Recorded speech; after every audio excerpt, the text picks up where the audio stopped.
Everyone in life, I feel like, has a moment where there's two directions they could take. They could go one way or the other.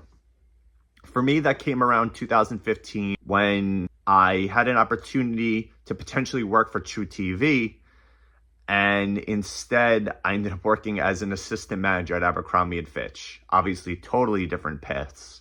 So basically, after a lot of resume application and LinkedIn emails and so on and so forth, I met with a producer from TruTV, one that connected with me on LinkedIn, one that liked the extra initiative of reaching out.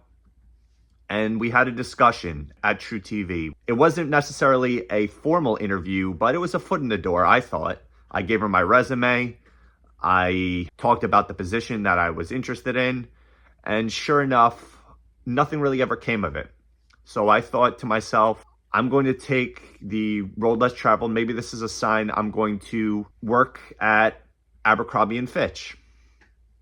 So sure enough, I meet Q at Comic-Con, one in Atlantic City specifically.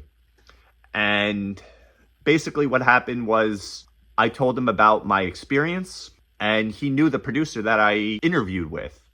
And he said he was going to put in a good word. He took my information. And I was like, oh, maybe this is my shot. Maybe it's not dead in the water. Lo and behold, a day passes, a week passes, a month passes, nothing.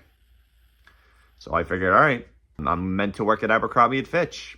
Moving forward, I go to a Impractical Jokers event, and my then girlfriend had VIP access to talk to the gang because she was cousins with Sal, or family friends with Sal. I talked to Q briefly, and I call him out.